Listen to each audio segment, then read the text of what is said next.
A very good evening, ladies and gentlemen, and a little bit later than scheduled. We are here on Wednesday as opposed to Monday night due to technical difficulties this past Monday. But welcome along to the JP Broadcasting Network and to the third round of Season 8 of the Clark St. James Tanso Racing Group GT3 Championship. It's Season 8, it's Round 3, and it's the first of our 90-minute Enduros as we head to the home of the IMSA WeatherTech finale, normally the home of Petit Le Mans Road, Atlanta, measuring just over 2.5 miles, 13 corners, 7 to the right, 6 to the left. First opened back in September of 1970, just outside of Braselton in Georgia.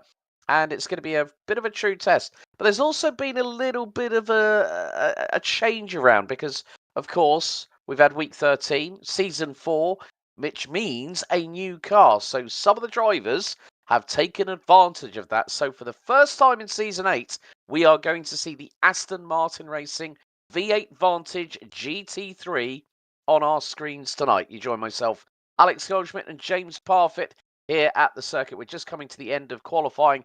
Harry Hartley-Price leads the way in the pros on 70 points. He's got a 9-point advantage over Hayden Young, and Craig Corish rounds out the top 3, with Peter Duke and Sam Berry, Mr. Fresh Rubber, rounding out the top 5. Just coming to the end of qualifying now. Harry Sevenstun, double bubble, 80 points maximum score after the opening 2 rounds at Nürburgring and Okayama. Mark Wesley, Joel Loudon, James Moore, the defending AM champion from Season 7, and Gareth Newton round out your top 5. And with that in mind, my name's Alex Goldschmidt. Joining me in the booth tonight, hello, Mr. Parfitt. How are we? I am wonderful. How are you? Bit shell-shocked, bit knackered because my travelling schedule's been all over the shop. Been to Italy, then realised when I got home at 11 o'clock on Sunday night, I've got to pack for tomorrow. So I had to drive up to Northamptonshire, and I got back at midnight last night. So I've been pretty much spending the majority of Wednesday in the land of Nod, and I'm actually feeling a bit more refreshed and ready for what should be an exciting third round. And what's more, the first of our 90-minute races, 3 of which we've got this season. So we've got one coming up. Well, we got Red Bull Ring next week. Then we go to the Circuit de la Sarthe at the Le Mans circuit for the start of the halfway point of the season at Le Mans for round 5. So I'm going to be interested to see how this Aston Martin, the new baby that iRacing have brought along, to say, well, they're allowed to have a car change, and once they've changed into that car, that's it. If you change that car in the season, sorry, no can do anymore, sunshine, because you get done in. Yeah, that's the thing. I don't know. I'm going to find out. I think it's going to be interesting here as well. There's a grid on your screen as they did forward warm-up. Yes, indeed. So, 27 cars on the grid. Here is the starting order. Peter Duke puts it on pole for DC Motorsport, and he's got the current championship leader and Season 6 Pro champion Harry Hartley-Price alongside, who switched to the Aston Martin. Wayne Douglas and Hayden Young ran out row 2, with Sam Berry and Tim Reed rounding up the top 3 rows. Andy White has also switched, like Harry Hartley-Price, to the Aston Martin. He's going to be joined by Glenn Ablard, who we see returns to the series in the number 27 Lamborghini. Martin Kenyon and Craig Corish ran at your top 10. And it's Scotty Kostrick that has taken pole position in the AM class. He's going to be joined by the 88 McLaren of Mark Wesley. And then it's the two Mustangs, Quintin Klumpert and Norway Sindre Johansson, alongside each other on row 7. James Moore, the defending AM champion, will be joined by Harry Seven. Both drivers switched to the Aston Martin. Chris Haynes, Simon Nelthorpe, James Vardigans, Joel Loudon, Raymond Van Zutphen, Gareth Newton, Simon Darch. Then we got Mickey Dolan, Adam Hansen, Marc Ozier and Sergio Cabral that have taken to the start of the grid. But it looks like we've got a few drivers starting in pit lane. And, well, good old America. Here at Michelin Raceway Road, Atlanta, we've got a Stang for a pace car. Yeah, I'm not surprised, though, to be fair, are we? Let's be real about it at the moment. You know what I mean? But the race is going to be up and running very shortly. So it is going to be Peter Duke in the 177 DC Motorsport Mercedes-Benz that kickstarts this first of 3 90-minute endurance rounds of this 8th season of the GT3 Championship. So Duke makes it through into the opening couple of corners. Of course, one of the biggest points we've got to talk about here, JP, is the fact that turn 5, after the S's, which we're about to head down with Peter Duke very shortly, you've got to be very, very careful on the exit. Don't want to go a bit too wide, because if you smack the wall on the right, you're going to be pinballing over to the left. Was that a very anticlimactical start, or was that just me? Nothing happened. Like, Duke bolted away coming out of 10A, and nobody went anywhere near with him. And nothing went on at the beginning. Like, literally, the first lot just all followed my leader. You know what I mean? Hayden Young at the moment, tucked in behind Harry Hartley-Price. He's going to get the draft down into 10A at the moment. Pulls out to the right-hand side here. Is he going to be able to get alongside? He does get alongside. How's that going to stand going into 10-8? Hard on the brakes goes Hayden Young. Through he goes in the McLaren. But nothing happened. Everybody else was miles back. We've got Sindri Johansson. He's battling alongside Harry 7. And the Mustang goes through on the Aston Martin as well. Simon Nelthorpe tucked in behind at the moment here currently. But the very, very anticlimactical start. It didn't really do anything. Well, the biggest problem was that Martin Kenyon, Scotty Kostrich. Oh, right, what have you seen? Oh, no. Simon Darcher's just had contact, and one Aston Martin has gone flying exit stage left. And I think, was that possibly Sergio Cabral, possibly? But the big thing is that Scotty Kostrich, Martin Kenyon, Gareth Newton, who had qualified, Kenyon and Kostrich, they qualified so high up the field, and they actually ended up starting from pit lane. So it was Joel Loudon that got speared off. Yeah, I don't understand as well, because I would have thought that everyone would have been like a rat up a drain pipe, so to speak. And Peter Duke, after one lap and 70% of lap 2, look at the advantage he's got. It's 3.7 seconds. If you were to say to me at round 3 at Road Atlanta, Peter Duke after 2 laps would probably have nigh on a 4-second advantage, I'd tell you, you'd be laughing, you'd be pulling me leg on that one. Yeah, Big time. I really do not get it. I think it's just everybody either was asleep or they just missed it. Like, Duke just literally went and bolted right at the beginning, and none of them responded at all. And he was just gone. It was like, see you later, take care, adios, bye. And literally, they all just missed it as Quinton Klumper and Marc Ossier go side by side. Ooh, steady there, son. Going down through turn 11 at the moment, coming into turn 12. Ossier on the inside of that Harrods livery machine, cut across his nose. He did do that. Klumper is going to try and go back. He's only down that far because he's had some drama, Quinton Klumper, and we will look back at that later on during the end. We cannot look at it during the race, otherwise it plays havoc with us all here, and it will mess up everything that's going on. So we'll have a look back at most of the replays. I'm going to signal. We'll go through them at the end. Harry Hartley-Price, he is in the pit lane, and that car has had a big old, I think he's probably had damage. Yeah, he's jumped straight back to pit lane. Harry Hartley-Price. Oh, Marc Ogier! Oh, straight off! Exit stage left, that was at turn 5. That's the outside curb. Oh, Mark. Oh, I said it was... We always see this every time at Road Atlanta, JP. Turn 5 after the S's is the biggest place where you can have a code brown clean up on aisle 3 and watch the matron mop up the mess at the same time. Oh, dude, and that's purely because of the curb on the outside. Now, when we talk about that curb on the outside, I put it into the perspective of you can't half-heart it, okay? Now, you would normally put a word at the end of that, but I'm not going to say it. But you cannot half-heart that curb. You either take all of it or you leave it alone, because if you put 2 wheels on it and 2 wheels off it, that is exactly what happens. Or the other thing that happens here is you bounce over the end of it.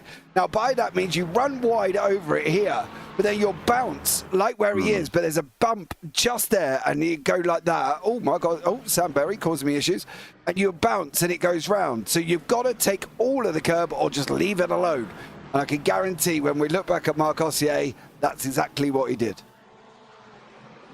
Simon Nelthorpe has also just dropped. Oh, and he's tumbling like a stone, and he's backwards the other way. Turn 5 as well.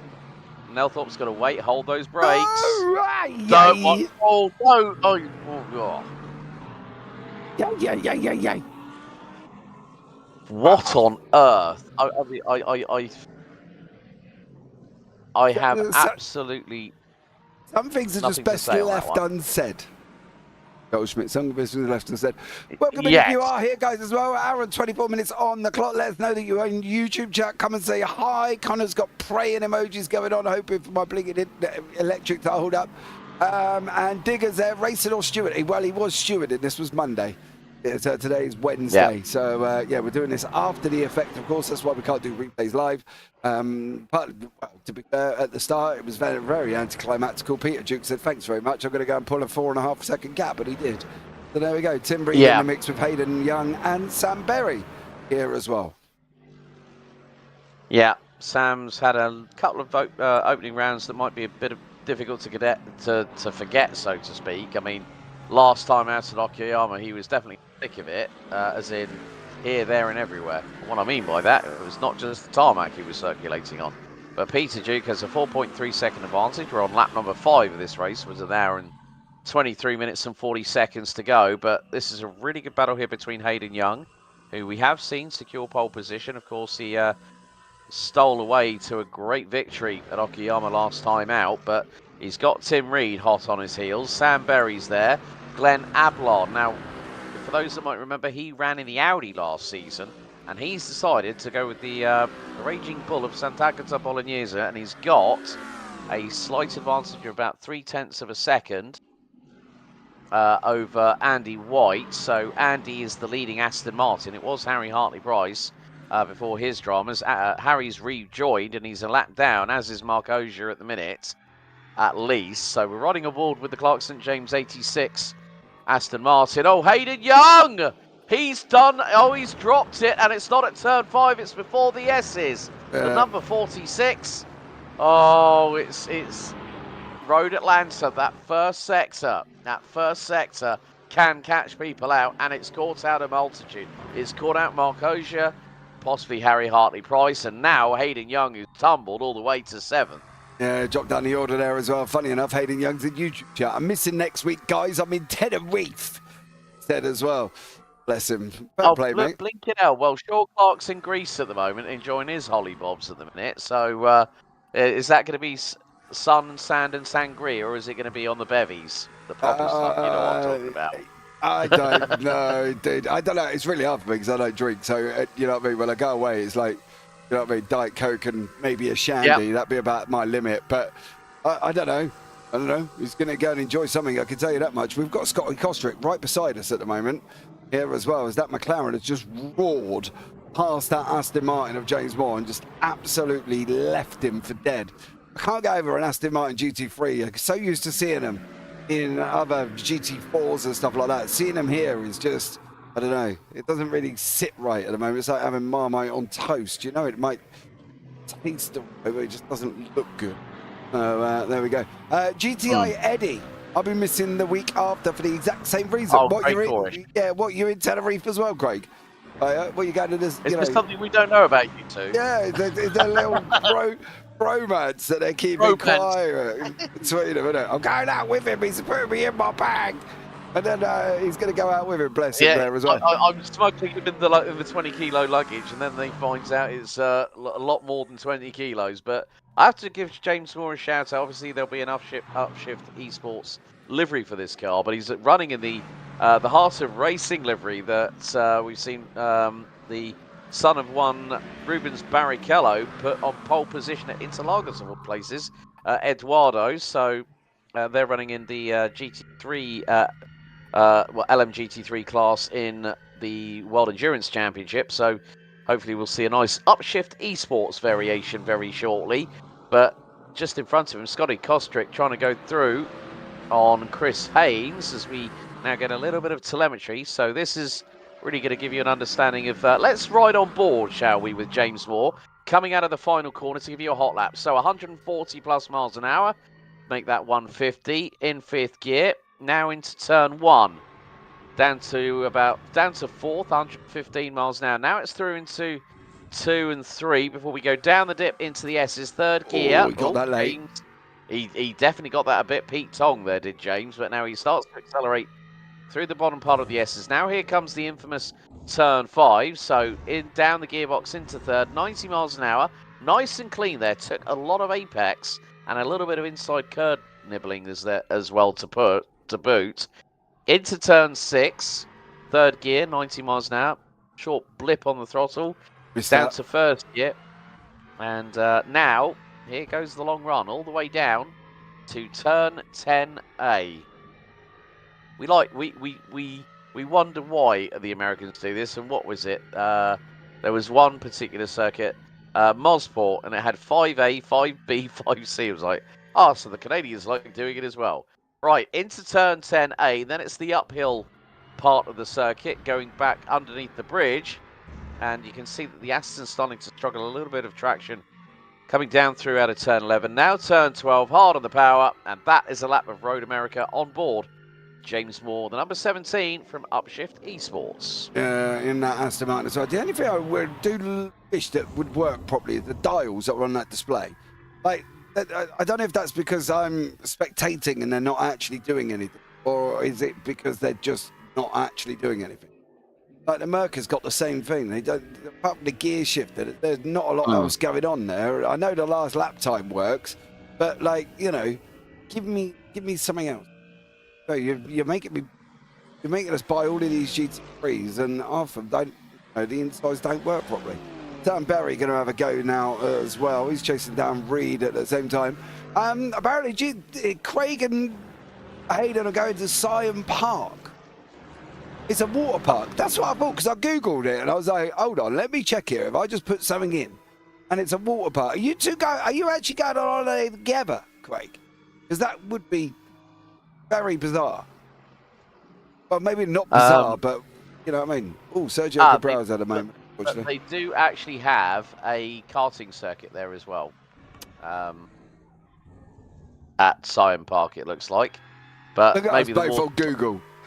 Yeah, I know, both of the scopes. I was going to say, you don't know that off the top of your head, Mr. Goldschmidt. I can tell you that much. Mate, I've never been to Tenerife. I've never been. I think the only time I've been to anywhere near like Tenerife or Greece, I've been to an island called Sisi, which is actually not too far. Martin Kenyon has ended up in the pit lane. Oh, that could be a bit of a drama for that Lamborghini. So Glenn Ablard doing exactly what he can, but he's having to fend off and keep the elbows out in front of Andy White, who's chasing him down in what is the highest placed Aston Martin on the field. So Lamborghini, 5.2 litre, naturally aspirated, mid-mounted V10 versus 4 litre twin turbo V8 front mounted in that Aston Martin.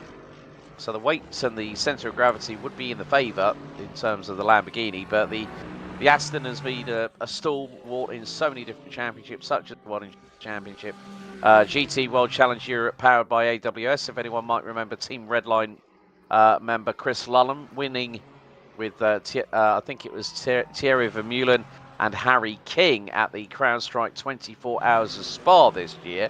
Harry King didn't make the podium because he was actually found to be dehydrated and ended up with a little trip to the Spa Medical Centre, so did not make the podium. Yes, we have seen. We haven't seen the RC notes, mate. You ain't put names on it, so it's kind of like fishing in the dark and hope you can see what you're pulling in. So there was an incident on lap 1 between car 79, which was Joel Loudon, and car 8, which was, let's have a look, car 8. He's only put car numbers on, so it's Simon Dark. So the contact between the pair of them, no further action. There was a 5-second time penalty given to Harry Hartley-Price, who's been in again. And I don't think... Harry is back out on circuit. 5-second penalty given to Harry Hartley-Price for causing a collision with Hayden Young. Forcing the car off track. And there was a black flag for car 7, Sergio Cabral, for unsafe pit entrance. That's about it. We can't really go any further. Yeah, we can't do anything. Yeah, so this is going to be this could be Harry Hartley-Price's dropped score round, I think. To be honest with you, so don't worry, Connor. As soon as I see car numbers, I'll instantly look. But Sindre Johansson's had a bit of a drama, the Norwegian, in the number 25 Mustang, and he's just dropped behind Scotty Kostrick, who is now all the way up into 11th. Hartley Price has had another drama. He's back in pit lane again. So we'll have a look back at that a little bit later on as Sam Berry chases down Tim Reed. White is chasing down Ablard in the background there. No real massive gains from either of them. Good to see Craig and Hayden are not going to Tenerife together as well. But I do want to know one thing, Craig. Are you going to get the VIP Casas, the Villa or the Cabana at the water park? And if you pick one, it will show me how tight you are, because the Villa is a lot of money, the Casas are middle money, and the Cabana's, well, it's still a lot of money, but it's still cheaper than the other two. Or you cheap as chips. Yeah, or are you going to go and try and fight the Germans and get a sunbed? Mate, they'll be there at 7 o'clock in the morning with the towels already on there, mate. I know that for a fact. Dude, I used to do, when we went to Spain, me and my wife went to Spain without the children, and literally I used to, because we didn't have a kettle in the room, so we used to have to walk downstairs to the cafe. So I used to have to walk downstairs at 7 in the morning and go and put the towels on the sunbed as well if we're going to sit by the pool. Not that we did it, I think we did it like once out of all the 7 days we were there. And just whack the towels on. That's the only time I did it. Oh, so the 6 a.m. towel run on the sunbed. Yeah, I don't. Craig's just gone, just VIP, all inclusive, no times to rest in a villa, mate. You cheapskate. Would have been nice to have somewhere to go back to. You know what I mean? Kids gonna love it. Unlimited fast pass. Ooh, you get your old posh. That means that means he can jump the queues. Yes, you're the people that everybody hates in the queue. You're like, I've been waiting for half an hour and that bugger's just gone down the path. I know. I've been stood here for ages in my blinking skimpy white friends, freezing with boobies off, and this geezer just jumps to the front of the queue. We don't have kids. All right, mate. Oh, we go water park with our children. Craig. Well. Just saying. Yeah, just saying. Meantime, let's concentrate back on what's going. This is what always happens when me and James we always get into a bit of a tangent, but it's always entertaining. Back to the racing. He's a child within, apparently. Anyway, right, now we're completely gone off something. Sam Berry's still chasing down. I tell you what, Berry's got to be sick of the sight of that Mercedes by now, because he has literally been following him for ages. As is Andy White and Glenn Ablard. They've just been following each other as well. It's really quite bizarre that, like, I've expected the Aston to come in and be that dominant car that gets released and then it comes out and it's too quick and then it gets BOP to buggery like it does on, I don't know, for an endurance event. But it ain't really shown me anything apart from the fact he drives like a boat, it runs wide and oversteers, and unfortunately nobody's able to get it going, to be completely honest with you. Can't stop laughing. It's horrendous. And we go off tangent so early. We've only been going 20 minutes. Already. Well, it's only because of the fact of Hayden and Craig say they're both going to Tenerife. So ears perk up, tongue start wagging. You know how the story goes. But hey, I went down that road as well. I thought it was all, you know what I mean? It's all like mates meeting up and having a few bevies together, you know. Yeah, exactly. We've done it. We went to Wilton Mill. Wilton Mill? Yeah, is that right? Wilton Mill? Yeah, we worked together at Wilton Mill, didn't we? We did. Yes, we did. And it was a barrel of laughs it was. But yeah, I mean, coming back to what you were saying about the Aston Martin, I mean, it's only just this second really being released. So this is what I mean. But normally when they come out with a vengeance. Like the Audi come out and it took over the world, and you know, and this is the thing. The McLaren come out and was a dominant force as well, and the Aston's not really showing me. Buy me. It's like, watch me go round the corner like a boat. Don't touch me. I have oversteer or understeer and I can't get rotated. And he's not really giving me that I've got top speed vibes either. You know what I mean? It's not picking it out there. I expected it to be sort of higher up. But what's he doing? 145, 150. Ablard's doing sort of near enough the same thing. And there's no, Aston Martin. You know what I mean? It's not giving me anything like that. It's giving me Mustang, don't buy me vibe. It's actually quite an interesting point that Connor Pink just bring, our good friend. I did see gearing that. is really short on. Yeah, that the gearing is short on the Aston. Now, that's quite an interesting one because that means that the car will accelerate, but then top speed, that advantage is going to the cars like the Lamborghini, like the McLaren, where they are, you know, when you think about it, the engine in the what's that? James Vardigans has just had a drama in his own right, and there's Hayden Young trying to go side by side into turn 10A on Joel Loudon in the tangoed Aston Martin. You know when you've been tangoed. If anyone might remember that advert, you know. You do know as well, and if you do know the advert, you know what happened in that advert, and that got banned from my school because apparently going around tapping somebody on the shoulder and giving them a double slap round the heroes was bad when I was a kid, and I may or may not have ended up in the headmaster's office of tango. Just putting it out there. Yeah, just putting it out there, just giving forewarning. Yes, they may have been 5 mates sat with me. Well, you know what they say, in for a penny, in for a pound. Right, 8 minutes and 50 seconds until we hit the first half hour of this race completed. Now, in the recruitment races, I think it's time for us to cast our memories back a little bit, JP, that we did see that every driver was taking 2 stops because you couldn't make it to, because obviously with these cars now having a 60% fuel limit, you know, if it was 100%, yeah, probably go for an hour, and then an hour and 5 minutes quite easily, and then you'd go in, probably put a new set of boots on it, and well, Scotty Kostrick has pitted that car and was in for 22 seconds. Longest pit stop so far, I think, was Harry Hartley-Price with 2.5 minutes, and he is no longer circulating, so Harry's going to take this as his drop round. But Hayden Young right on the back of Gareth Newton. It's McLaren versus McLaren. Hayden Young up the inside, and you didn't really fight it. No, but it's Am versus Pro. I wouldn't really worry too much either. The only problem is for these guys is they are. I thought they were a lap down, but they're just touching on that minute mark. So they've got about an 18-second gap to the leader of Peter Duke. Now, how quick Duke comes at them is going to be a different sector. He's going into turn 2 and 3 at the moment before he wiggles down 4 into 5. But they're just in front now. I'm going to presume on this, and maybe my presumption may be wrong, is Hayden Young does not want to be lapped. So he's going to be trying to go through the field as quickly as he possibly can to make sure that he doesn't. See, he's on the run down into 10. Peter Duke's going down into turn number 6. So he isn't that far behind. So for Hayden Young, he needs to get a little bit of a wiggle on. Otherwise, he will be a lap down. He cannot hang around too much with Simon Darch, and he cannot hang around with Raymond either. He's got to get these overtakes done, because otherwise he will find himself a lap down, which will make it incredibly difficult.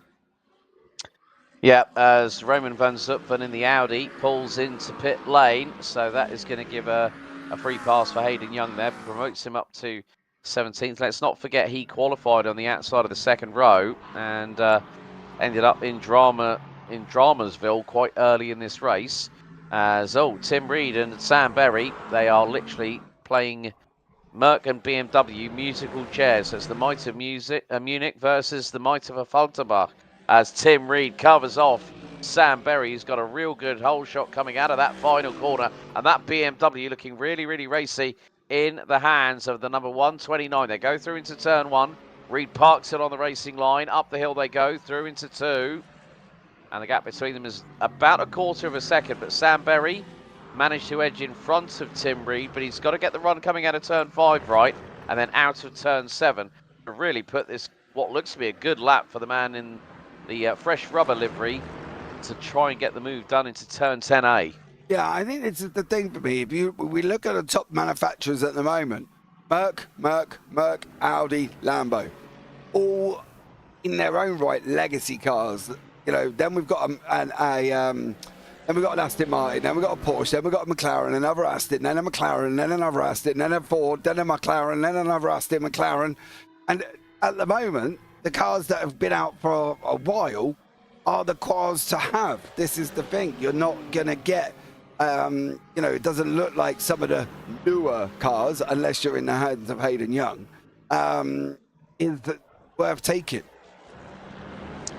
Yeah, definitely. And but the thing is now, Tim Reed is really really starting to pull away. That 6.2 litre naturally aspirated V8 in that Merc, doing a better job than the 3 litre twin scroll turbo flat 6 in that BMW. Now, when you think about it, BMW in its own right with that car, that's going to become a legacy vehicle. You know, when you look at the teams that have been running it, especially Team WRT, the Belgian squad, who for so many years had that association with Audi.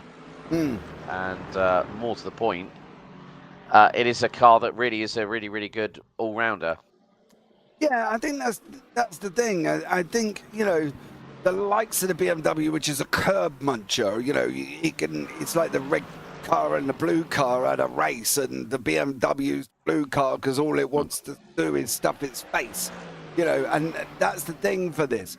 It literally will go and munch curbs. The Mercedes we always put into the category of Netflix and chilling it, you know what I mean? You've got to be nice to the Merc. You can't treat it rough. You've got to be nice. Yeah. You've got to take her out for dinner, give her a fancy restaurant, maybe do a little bit of tango classes. You know, you can't go and get her absolutely stoning drunk and take her clubbing in the West End. She's not like that. That Mustang is a bit more of a refined lady. She needs to be treated nicely. And at the end of the day, you've got to do that with her.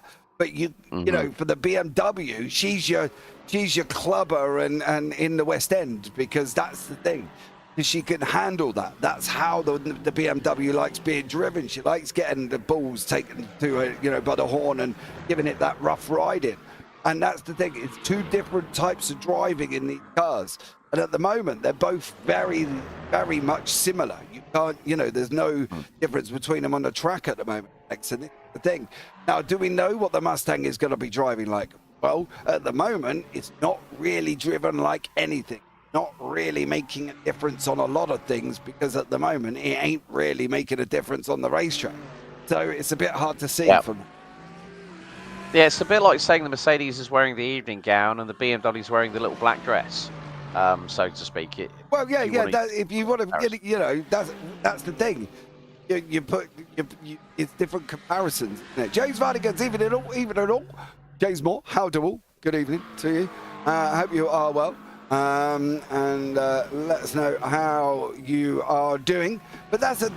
That's how I would explain cars. Tim Reed's in pit lane. That's how I would explain the cars are driving it, depending on what sort of date you take them on.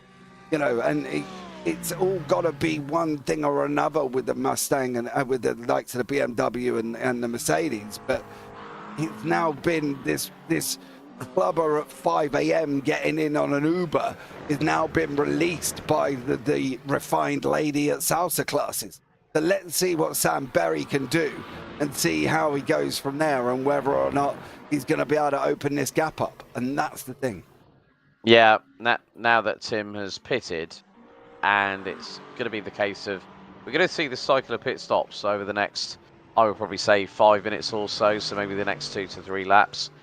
And now James Moore has pitted, our defending champion in the AM category. So we're going to see these drivers. But meantime, Wayne Douglas he's got a rocket ship for a Mercedes. He's closing in on his DC Motorsport teammate, Peter Duke. The gap at one point was 4.3 seconds. It's now down by 3 seconds to 1.3. So Wayne has got that real good aero consistency.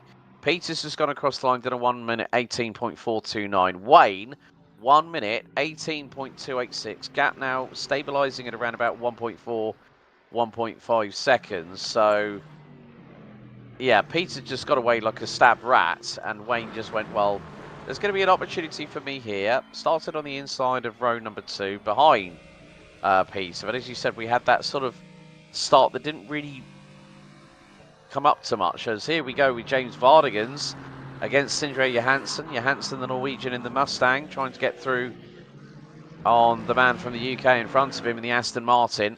Now that is for 4th place. Vardigans dives into pit lane, and Johansson carries on in the Mustang. Yeah, Andy White back out behind Glenn Ablard.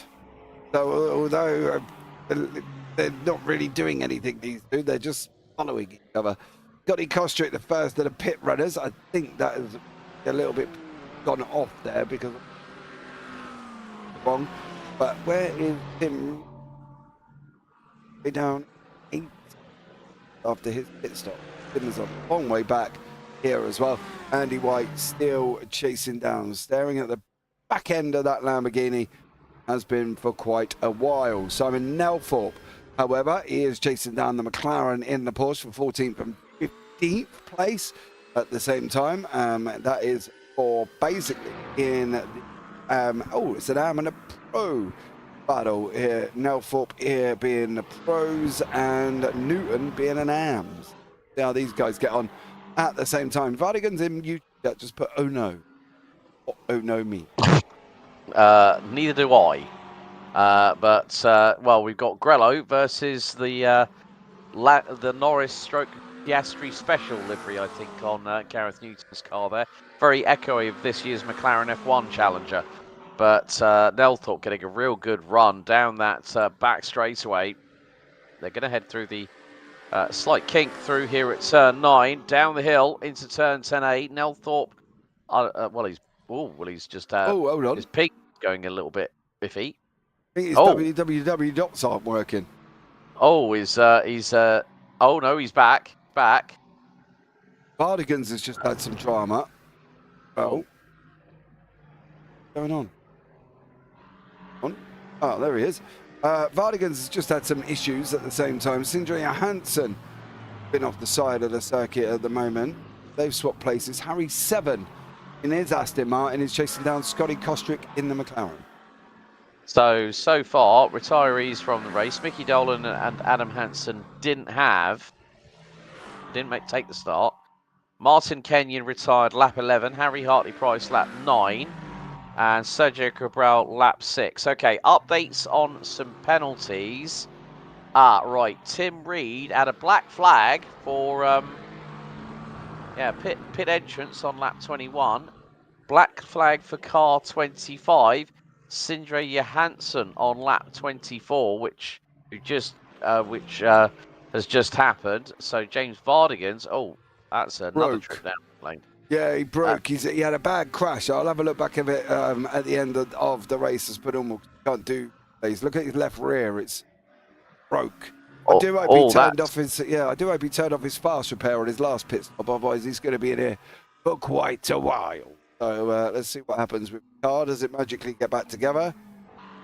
As Sindre Johansson matrixes his way through it. There we go. Right, lovely job. Yeah, and Peter Duke on the lead lap, 24, 25, now comes in to pit lane.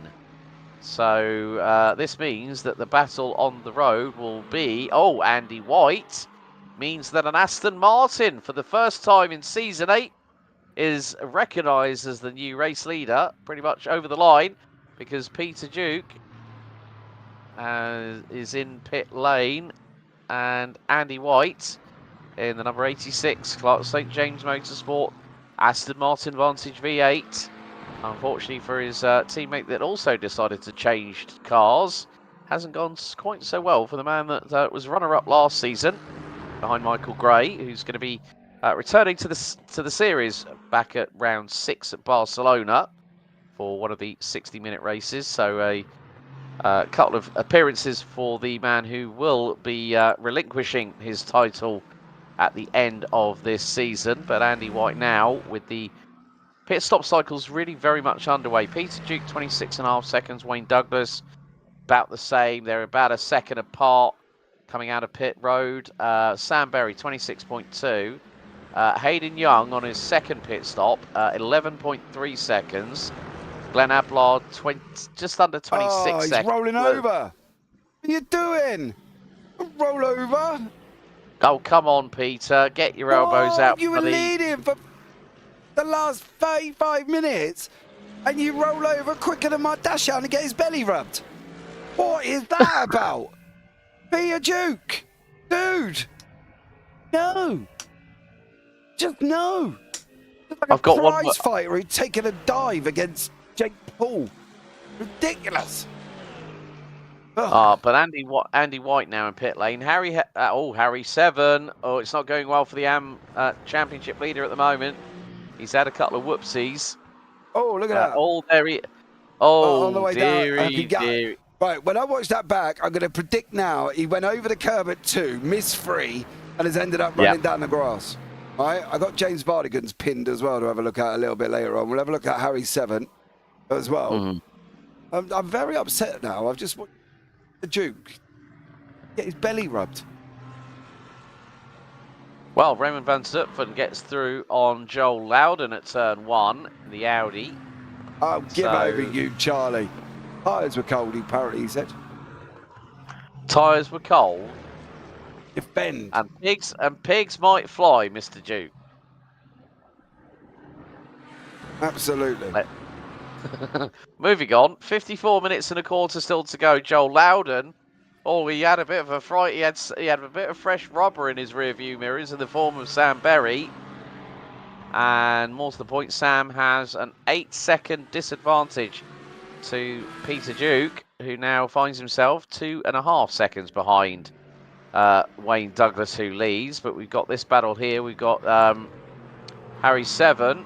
And there is Quinten Klumpert, the man from the Netherlands, in the Mustang. Oh, he's looking one way, then the other. This time, Harry doesn't get himself all confused as we ride on board with the Flying Dutchman in the number 11 Mustang. Lovely delivery on this car, by the way. It's very sort of like one of those Art Deco kind of things, but he's giving good chase to the Aston Martin in front.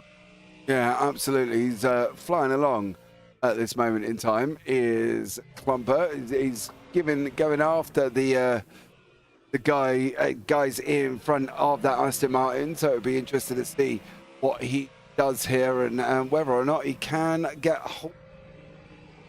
See how that goes. Yes, that's definitely for sure. So Klumpert in firing range of the Aston Martin into turn 10A. Will Klumpert go late on the brakes on the Aston Martin? 7 throws it round the outside. Through he goes. Klumpert, I think, needed to be a little bit more brave. Needed to, keep the stones very firmly where they needed to be and hold on. But he's still got plenty of time. We've got 52.5 minutes remaining.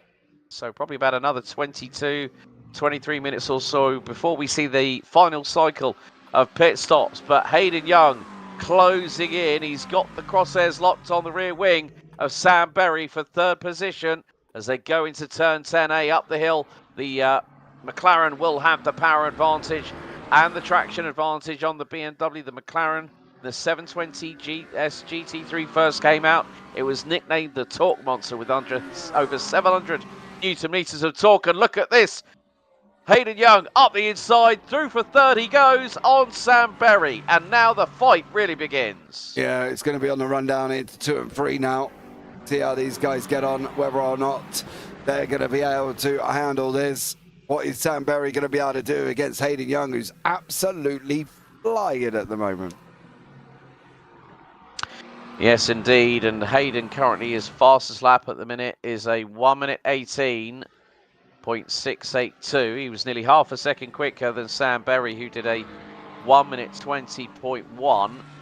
So this is going to be the case of how Hayden Young can pull away from the man behind him. So this is going to be truthfully a really, really good battle, but Hayden's got to start pulling away from Sam. If he can do that, then he can start trying to catch the 2 Mercedes in front, and the advantage is starting to stretch. Half a second between Berry in fourth, Young in third. Hayden Young leads the series at the moment after 2 races. So, well, he's not leading. He is currently in at the moment after 2 rounds. He's currently second. So this will give him a big advantage over a certain Harry Hartley-Price, who all the way down the order, 24th on the road. But basically, look at it from this perspective, that's 12th position. That means that Hayden Young will become the new leader of the championship after this third round of the first of 3 90-minute enduros. Good job from Hayden Young. Sam Berry tucked in right behind in that BMW. There's only 2 battles taking place at the moment. It's this one we're looking at. And Quinten Klumpert and Harry 7. Quinten is behind that, but he's having a little bit of his old www issues. And I do not want to be on him when he does have that issue, because it may cause me a problem. So he's tucked in nicely here, Clumper as well. Vardigan's just got up to the back of Ossier. That's obviously for the people a little bit further down the order, say further down the order. They're fighting for final last place here. And at the moment, Vardigan's in that Aston Martin, just goes and sweeps past Ossier, but then he's completely missed the corner. Did he make it? He did make the corner there. Well done, James, as he goes through and takes over that second to last place in 21st. So it's good scraps all the way through the field. Still carrying on as Hayden Young, Sam Berry scrubbing it out with 49 minutes to go on lap 31. Oh, Sindre Johansson's had a big old off in his own right. Right, we've had another penalty as well. Car 25. Sindre Johansson has reached its. Sindre Johansson reached the black flag drive-through penalty limit. So that is trip of shame down the pit lane for the man from Norway. Yeah, I'm afraid. I don't think he's going to be the only one, to be honest. I think there's going to be a few. I don't think so either. No, there probably might be when, you know, a 60-minute endurance race in this championship is enough. A 90-minute endurance is like, oh, this isn't going to go very well, is it? But Sam Berry closing back in. Meantime, Peter Duke, he was 2.5 seconds behind. He's definitely got the wind beneath his rear wing because he is closing on DC Motorsport teammate Wayne Douglas. So the battle for the race lead is on. Ogier, I think, is just is in pit lane. So is Johansson serving his drive-through penalty. I have to say though, James Vardigan. Ablard's just had a drama. He's put himself in a bad spot as Mr. Ablard. Oh dear! Whoops. He's had a whoopsie as well. And there we go. But coming back to James Vardigan, he seems a lot more settled in that Aston Martin in comparison with the Z06 Corvette that both he and James Moore were piloting. It looked like the team are doing, you know, are deciding, well, let's go with the Aston Martin. So that's why Sergio Cabral, who hasn't made an appearance until this round of the season, has come back, and they all went, right, we're all part of the same team, let's just all go with it. And it means that they're you know, this is actually James he's done less than double digits in GT3s on iRacing as Glenn Ablard, right, he's having a bit of a mare. He's just jumped back to pit lane, so he's probably had a massive off. Yeah, we'll have a look. So we will have a look back at these at the end, guys, as well, to show you some of the dramas of that took place. But Peter Duke, Wayne Douglas, Duke's just retaking a lead going down into 10A, so great job from Peter. Well done. He'd come back like an Alsatian rather than rolling over like a Dasher. Yes, indeed, a Dasher that wants its belly rubbed. Oh, mine definitely does, mate. Yes, full. Legs in the air, mate. Same with our little toy poodle down here as well. So. It'd be weird if adults acted like that. I want to cuddle, so I'm just going to go and land me back with my legs in here. Yeah, that's very, very true indeed. But we still have nearly half of this race to go. Moving swiftly on. Talking about poodles and dachshunds wanting their belly rubbed. Yeah, why not? Fine. We love our canine friends, don't we? We definitely do. But I think it's only going to be a matter of time. I mean, Peter's now got through on Wayne Douglas. Mr. Fresh Rubber. Sam Berry's still trying to keep Hayden Young very, very honest. But if these two start really battling tooth and nail, I mean, they've got an 11-second advantage over Hayden. So even if they start battling, it's got to be a big, big moment for these two drivers to have their own whoopsie and then give Hayden Young all the advantage he needs to take an even bigger lead in the championship. Yeah, absolutely. I think you've got to err on the side of caution with what you're doing about now. I think this is the thing. You're coming into that nitty-gritty moment. We're 45 minutes down. We've got 45 minutes to go. And these two really don't want to trip over each other. Otherwise, this man behind him are going to say thank you very much. So I think for Peter Duke and Wayne Douglas, they've got to play this very, very carefully. Because Sam Berry, although he's tucked in right behind him, may not want to get, you know, get the position as such yet. He just wants to make inroads going forward. I'm not saying that is specifically true. I'm saying that might be what's been going on. But if these two trip over each other, they could be in trouble. Yeah. Also, in the meantime, battle for P3 in AMS. Harry 7 being closed in on once again by the Mustang from the man from the Netherlands, Quentin Klumpert. That is the battle for P10 overall, P3 on the in class. So it's more to the point where these drivers will be, and they've got back marker traffic to deal with it. So this is coming to that point now, JP. It is going to be about who can manage the back marker traffic the best. Mm-hmm. And that's the thing. It's always going to be about that, isn't it? It's always going to be about how you're going to deal with the traffic situation. Are you expecting them to move out the way? Are we expecting them to jump out the way? Well, Mark Ossier already just jumped out the way, so he's shown us what we're going to do. Wayne Douglas goes through, and job done for him, as this is the closest battle on the racetrack at this moment in time. And we just hope that they do have a nice little ding-dong, and maybe a few other battles might come to light a little bit later on. But I am a little bit surprised that Hayden Young has somehow ended up behind Sam Berry. I am going to have a look back at that, because I'm going to find that very interesting to see where that took place. Well, also in the meantime, Mark Ozier has had a black flag for unsafe pit exit.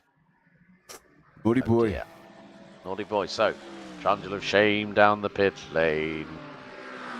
Yes. It sounds, a trundle of shame down the pit lane sounds like something you put in a lyric for a song rather than, yeah, he's got to drive through. Yeah, exactly. It's just, you know what I mean? We all, if anybody doesn't know, obviously the walk of shame, Hayden Young's back in pit lane again. I think that's number 2 or number 3 now, isn't it? So that's there we go. 3. Yeah, well, it's number 3 now, so... Oh, Sindri Johansson's had a big moment. So has Quentin Klumpert. Poor old Syndrome has not had a good day. No, looks like he needs some of that Norwegian vim and vigour to help him out a little bit, but that has not gone all the way that he's needed, and he's been in the pit lane for 5 minutes and 40 seconds. That means he's had a fast repair initiated, and he's also now had a big old whoopsie daisy, and that has put him 6 laps down off of Peter Duke, the race leader, who's now pulled a gap over Wayne Douglas to the tune of just over a second. Hayden, right, I think his pit stop's just coming to an end, 26.5 seconds. So Hayden's probably going to rejoin, I would say, around about 11th or 12th, give or take. So, but Mark Wesley at the moment, I mean, that man, take a bow in the number 88. He's kept his nose clean all night long. And now he's got Scotty Kostrich, and this is the bat. Now, let's not forget, folks, Scotty Kostrich did not take the start in his true position. He started right down the order, around about 23rd to 25th. And now there's Tim Reed closing in on Hayden Young, and that Merc is giving that McLaren some aggro coming out of turn number 7. So Hayden, I think, will have switched tyres. And he's, oh, look at the bump drop. NASCAR styling by the man in the Mercedes. And Hayden Young, he's got to react with cat-like instincts to anticipate what happens, where Tim Reed's going to put it. And Reed's got the slingshot. Is he going to get the run down into the braking zone? Not quite. Not yet. However, if he can stay up by around turn number turn 12, sorry, he should be able to get him if he can get the run alongside him into turn 1. Nope, Tim Reed not able to get there. Hayden Young keeping hold of him. So it is going to be the case of not if, but when does Tim Reed pull the trigger and says goodbye, see you later, eat my dust, Hayden Young. It could be sooner rather than later. We are now 50 minutes in to this 1.5 hour enduro here at Road Atlanta, the home of Petit Le Mans, and now Tim Reed. He's now that's brave if you're looking to the outside at turn 6. Reed with the left rear wheel touches the grass ever so slightly. Manages to keep it in the wheel tracks of the McLaren. And now it's going to be 4-litre twin-turbo mid-mounted V8 versus the thundering Messerschmitt-sounding 6.2-litre naturally aspirated V8. They are pushing over 150 miles an hour. Down the hill they go. Reed looks to the inside. Hayden covers him off. And Reed getting a good run up the hill. They're pretty even on traction. Underneath the bridge they go now. How is Reed going to handle this? Because he's got to get the run coming out of turn 12. He goes very wide to the outside on the run out of that final corner. Now into turn 1. He is pretty much... Oh, and Reed, did you see that he had a little bit of a snap on the back right? The axle went from left to right and it unsettled him. He was at full speed, flat chat, and the car just went no. Yeah. That goes back to how you drive it. Exactly back to how you drive it. He's got to be mindful of that coming through 4, over 5. He manages to get through 5, okay. No dramas there at all now on the rundown into 6. Tim Reed nestled in, taking the right-hander. Through he goes, gets a run on the way into 7. This is where he's got to hook him up now. He needs to be within about probably 2.5, 3 attempts maybe. Oh, didn't get there, and I don't know if he's going to. So we'll find out if Tim Reed can get Hayden Young as they motor on down towards 10A. Yep, so it is going to be the case. Can Tim Reed put the pressure onto Hayden Young like he has done for the last few laps to enforce the McLaren into a mistake, an unforced error?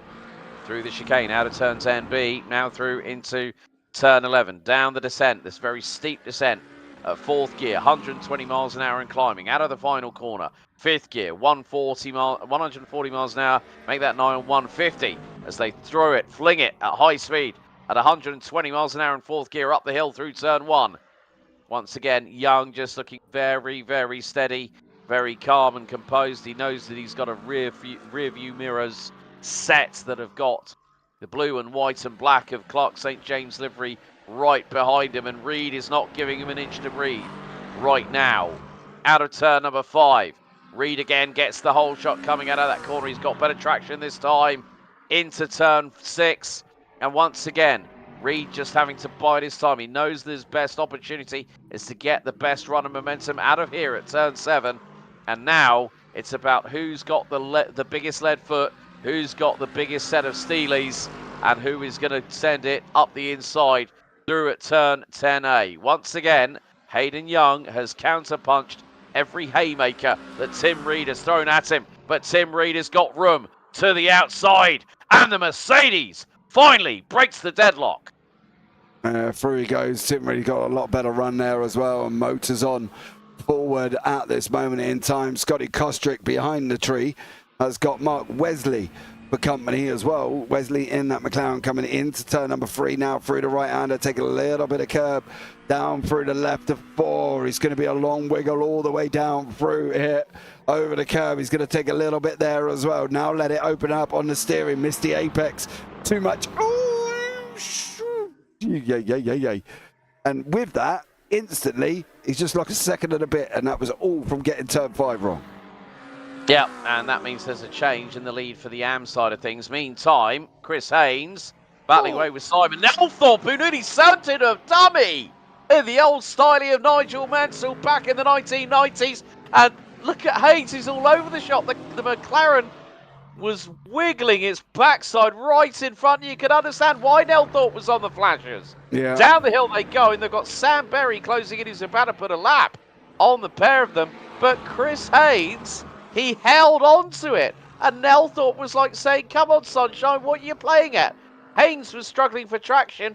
Nelthorpe looking towards the inside here at turn number 6. Oh, they nearly make a touch. He's going to get him. And Nelthorpe this time through at turn 7. Haynes backs out of it and lets Berry through rather easily. That's... You've got Nelthorpe, who's managing Berry, and you've got Haynes, who's just let Berry manage him. That's what's just caused that scenario. Haynes moved over because he saw Berry coming through, but he didn't realise that as he opened the door, Nelthorpe's going to go, thanks very much, son. He should have done this. exactly what Nelthorpe just did. Let Berry through on the straight, concentrate on getting in front, staying with Nelthorpe, and then Haynes would have probably retained where he was. But instead, he lost where he was. He let Berry get through. Then Nelthorpe jumped through and said, well, if you're going to leave the door, I'm coming. And unfortunately for Haynes, he's now fighting his way back up to Nelthorpe. Don't get me wrong, he's not even in the same class. They're just having a right old ding-dong at Pro-Ams. But it's still the fact that Haynes kind of didn't manage that. Berry managed Haynes where Nelthorpe managed Berry, if you get what I mean.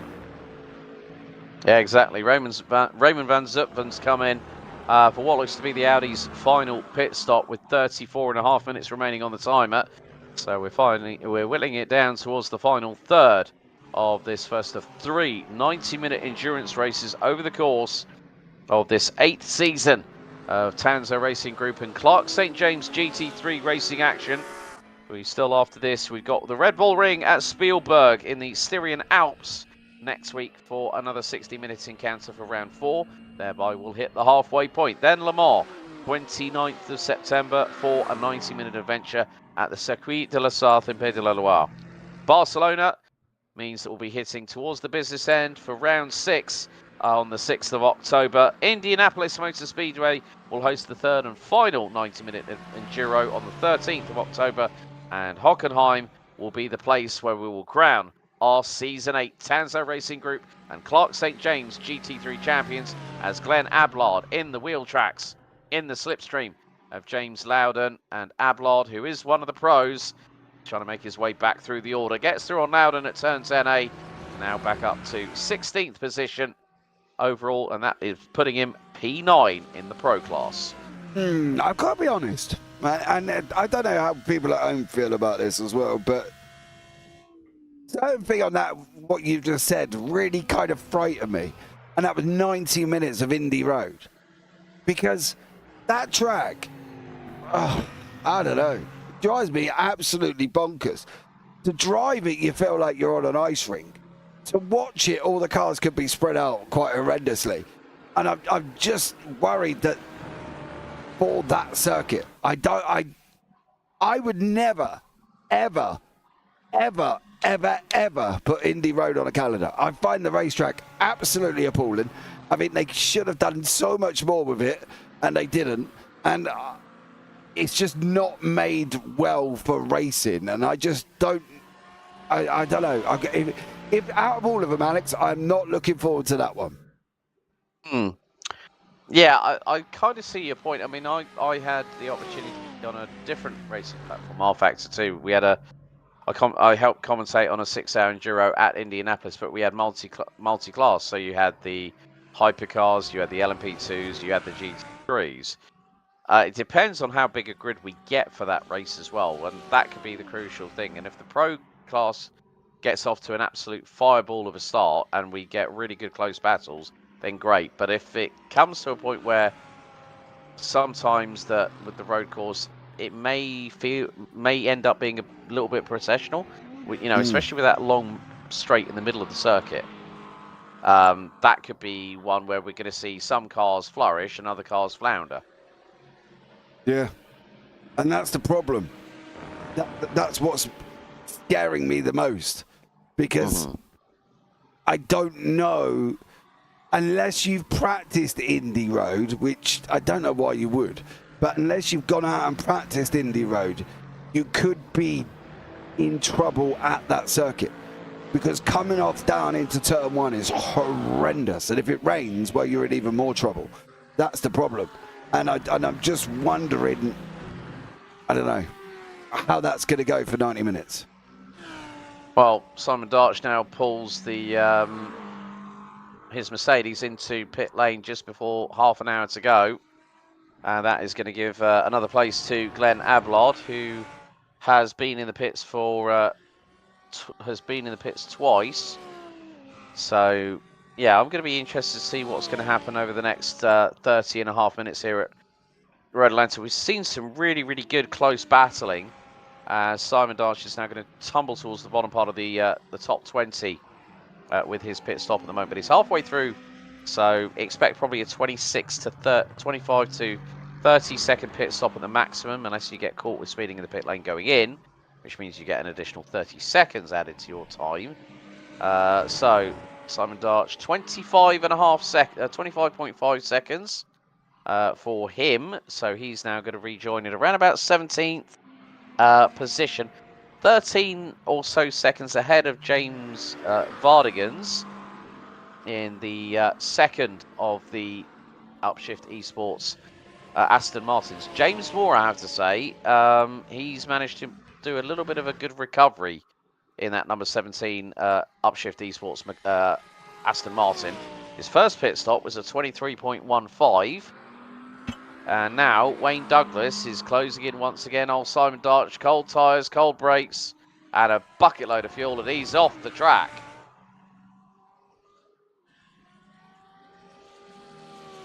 Oh, not what you want. Not what you want at all, coming straight out of the pit lane and you have a drama, and that is going to drop him behind Vardigans, who he was in front of. And, oh, it's happened again. Simon Darch not having a great job. And, oh, he's ended up in pit lane. The front end looks like it's been a bit mangled. Yeah, Simon Darch not having a good time there. And unfortunately, we'll have a look back and see what he got himself up to. But whatever he did it twice. And went and put himself into pit lane. So he's we'll have a look and see, unfortunately for him, what he's done on that one. But Peter Duke opening up a 1.1 second gap out front at the moment. And it seems to be nestling in nicely.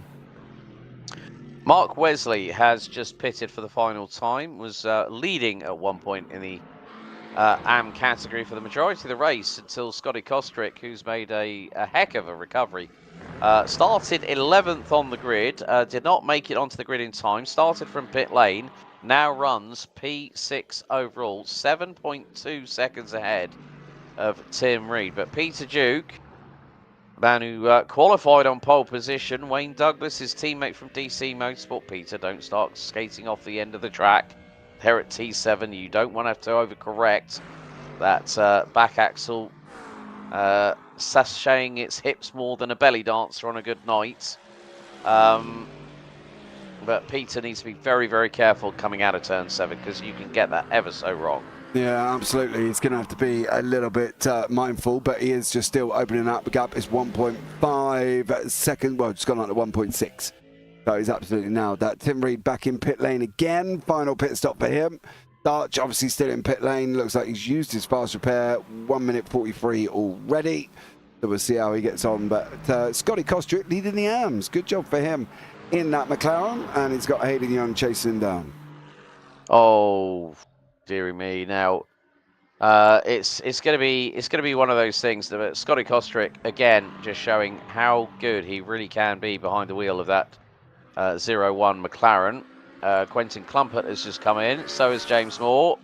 So is Tim Reed. So let's see how that battle unfolds. Chris Haynes now promoted to second in the AM classification. And he's still... Him and Simon Nelthorpe have been joined at the wings, haven't they? Like, literally, these two have been magnetised to each other. And remember, a few laps ago, we saw Chris having a bit of a squeaky bum time moment coming through this part of the circuit, and Nelthorpe quickly on the flashes behind the wheel of Grello. But again, Chris just, you know, we saw him in Rexy for such a long old time, and now he's gone to Woking's favourite, and it's going to be an interesting... Oh, no. Oh, dear. Right. Quentin Clumpert has just been given, I think, yeah, car 11. It's just been given he's been given a pit... Oh, he's been given a black flag. Pit exit speeding under pit lane conditions as Nelthorpe and Hayes. Whoa! Oh, mamma mia. That was coming out of turn 11. Nelthorpe and Haynes nearly came to blows. My goodness. Yeah, they're going to have to be a little bit careful because they've got people coming in behind them as well. There's a Mercedes in behind that. That's Tim Reed. He's going to want to try and get onto the battle, I think. At the same time, Chris Haynes a little bit further down. There is another Mercedes in behind that, and I'm wondering No. Behind Andy White. Who is that with the yellow wing mirrors? Is that not one of them? It's a Clarkson. It's Andy White. You have to be a little bit careful here, but these guys having a good old scrap in front of him, and Payne's and that at the moment. Yeah, because he's only got Clarkson James' teammate who likes his Porsche. There's good old Craig Corish, and Corish has now got some very, very close company very, very shortly.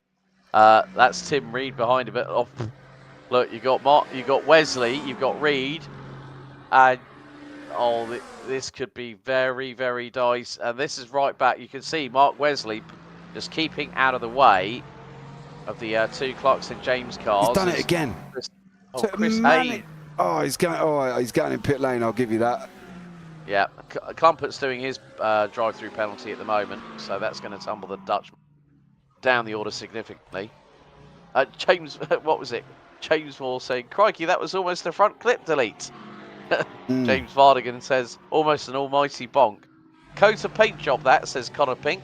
James goes, "It's like the knight in Monty Python. 'Tis but a scratch." When he gets with that, have you ever seen that film? What's that? Where Monty Python and the Knights of the Round Table, and you got the knight. I don't really know, actually. Well, it's based. I obviously haven't, because I would have remembered if I had, right? No, but they basically he has to fight against these other people, and someone cuts his arm off. He goes, "'Tis but a scratch." They cut his, and then cuts off his other arm and goes, "Nothing but a flesh wound. Come at me, I dare you." And then he becomes completely dismembered, as in both legs are cut off, and he says, "Come back here, you charlatans. 'Tis but only a flesh wound." Yeah, that was it. Monty Python and the Holy Grail. Oh, there you go. Thank you very much, Mr. James Moore, for that reminder. But that was, yeah, you need to look at that, my friend. Okay, when I get 2 seconds, I will. So, right, in the pit lane, Peter Duke and Craig Corish, which means Mr. Fresh Rubber is now leading. Sam Berry, followed by Andy White, who is 12.3 seconds behind. Quinton Clumpert has tumbled all the way down to... James Moore says, "Why do I race when the banter is top tier?" Oh, dearie me. James, you clearly don't watch him back, James. That's the problem, isn't it? Clearly. You watch it back. Yeah, you have to watch it back, but mate. If I hadn't have had my technical difficulties on Monday, we would have been absolutely fine. We would have been. Yeah. Right, okay. Simon Darch has been in the pit lane now for nearly 5 minutes, so that Merc has more than had its front end rearranged. It's probably in the need of a good old nose job, as they would say in Hollywood. But Scotty Kostrick now dives into pit lane. So now James Moore starts quoting Russell Crowe from Gladiator. Are you not entertained? Love that film. Sam Perry now pits. Harry Seven did actually pit behind Scotty Kostrick.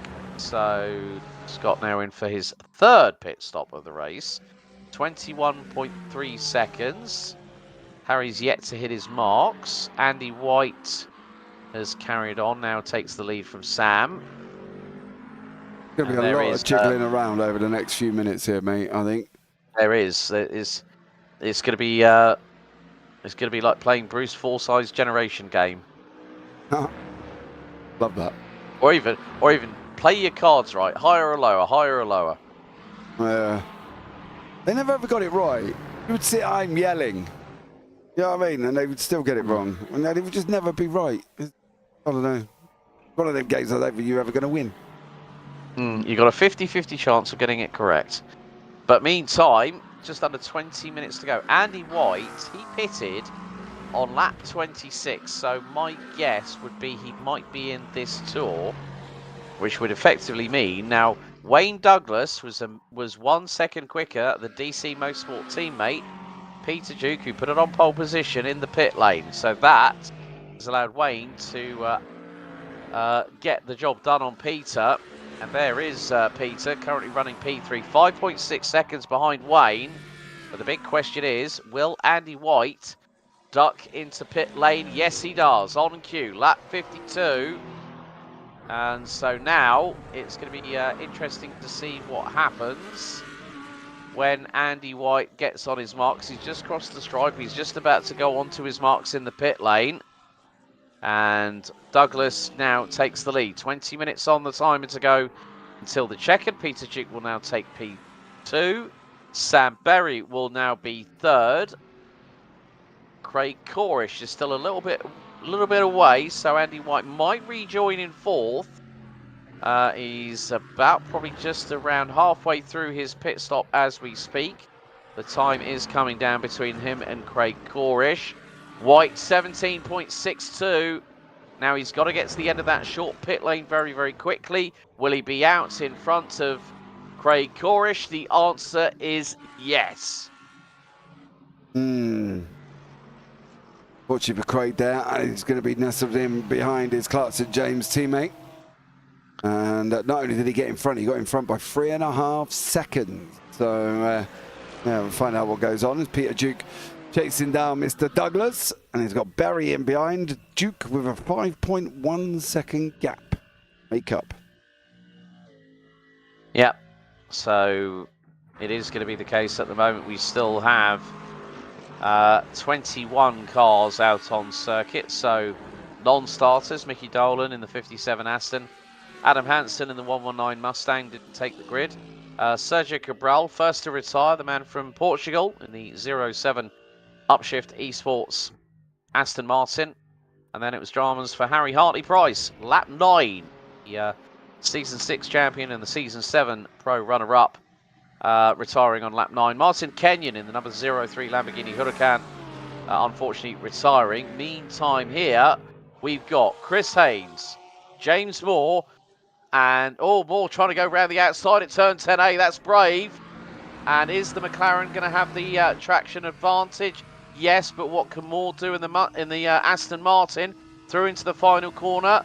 Haynes is giving Moore enough room. Ablard's waiting in the wings to seeing what happens as they hurtle into turn 1. Moore to the inside is going to take the place by next to nothing. Great steady work by James Moore. Glenn Ablard round the outside at turn 2 on Chris Haynes to try and get through.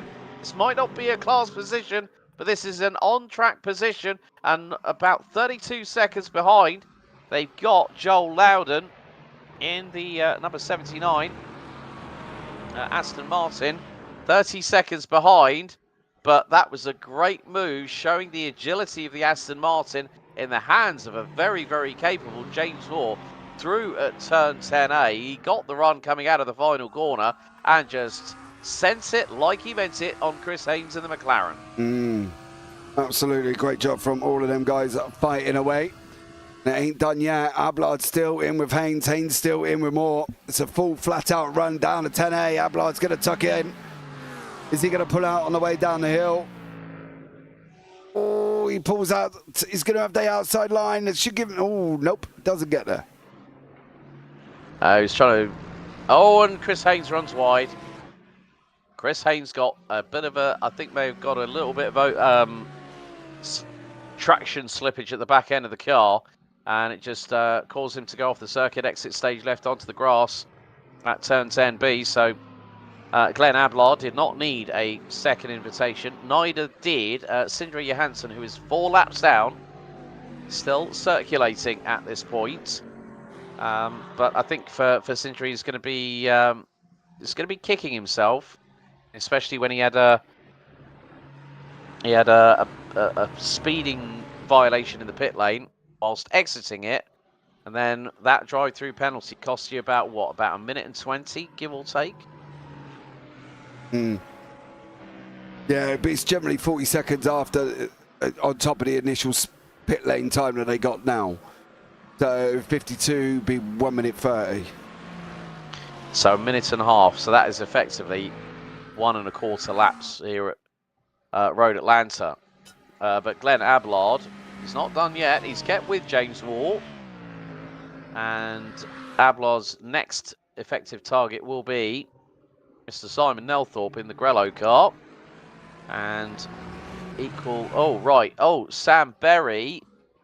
What's happened? Oh, Sam Berry has just come in, and he's... Now, that was his third pit stop as well, wasn't it? His third pit stop. So Sam Berry, who was running P3 at one point, was actually at one point leading the race. He's now down in 5th. So Sam's going to be possibly kicking himself if he didn't fill it up completely to that 60% fuel limit line. He might have done himself a bit of a disservice because his third pit stop was just under 13 seconds. Yeah, absolutely. And that's the thing as well. They've got to make use of the pit stops that they have got. Ablard's now chasing down more. And more looking like he's going to be under a lot of pressure from Ablard. Haynes has been unfortunately off circuit. That's why he's lost a lot of time as well. You can see Reed is now back into the mix with Scotty Kostrick. So action taking place all the way through. Is Scotty going to fight this with Reed? Puts up a little bit of a defense going down into turn 7. He doesn't really need to, because I mean the gap between him and Mark Wesley, who's second at the moment in the AMS, is about... Oh! Big wiggle for Reed. Oh, goal. That was squeaky bum time there for Mr. Reed, the man from Scotland. That back end didn't know what it wanted to do there when he put the power down coming out of turn 7. I mean, Scott's got enough of a buffer between himself and Mark Wesley, which is about 16 seconds at the moment, so he doesn't really need to fight it. But I think for Scotty, it's more a case of, well, I'm here in the top 7, I've earned my place, and I'm battling away with one of the top tier drivers in the pro class. So whether Mr. Clark is taking a keen eye, but then straight away, well, Scott decides, you know what, I've had enough of fun. I just want to bring the car home. I've got 13.5 minutes. I don't want to put myself in strife at this point because I'll lose a well-needed victory at this point in the season. Yeah, that's the thing. I don't think for Scotty Kostrick he needs to do anything. Just follow him. You know what I mean? There's no need to playing games. He might as well just follow him and have done with it. And that's the same scenario. You know, James Moore's in a different situation. He doesn't really need to do anything with Ablard if he doesn't want to. So from his point of view, him and Ablard, he can just follow Ablard. He's going to he'll take 4th in the AMS. Is he going to be able to catch the guys in front of him at the moment in time with Harry 7? How far is 7 up the road? All the way round on his way round turn 5. So it's highly unlikely. So for Moore, he might as well just do the same thing. Follow Glenn Ablard and not lose any time. Yeah. And, well, with 12.5 minutes to go, it's going to be difficult for him to close in what is effectively a big old gap. That's 32 seconds between him and Harry 7. And even in this, no, like if you said 45 minutes to go, might be a slight modicum of opportunity, but with 12.25 minutes to go, no, it's not going to happen unless there is drama for someone like Wesley, someone like 7. Because at this point, we've seen it in the recruitment races, JP, where drivers were mentally and physically exhausted and mistakes were starting to happen towards the end of the 90-minute races. But in some respects, it's actually helped them get acclimatized to the format, ready for this season. Because it wasn't going to be, you know, there was a possibility we were going to be doing 90-minute races all the way through. But there was a general consensus that everyone liked the 60-minute format. And the 60-minute format, I think, is really good because you've only got one pit stop to worry about. You've also got to think, well, can I save fuel? Can I do this? Can I do that? Can I make the tyres last? Can I make as minimal mistakes as possible? But with 11.5 minutes to go, Peter Duke has started clawing back that time. And last time around, Wayne Douglas, 1 minute 19.6.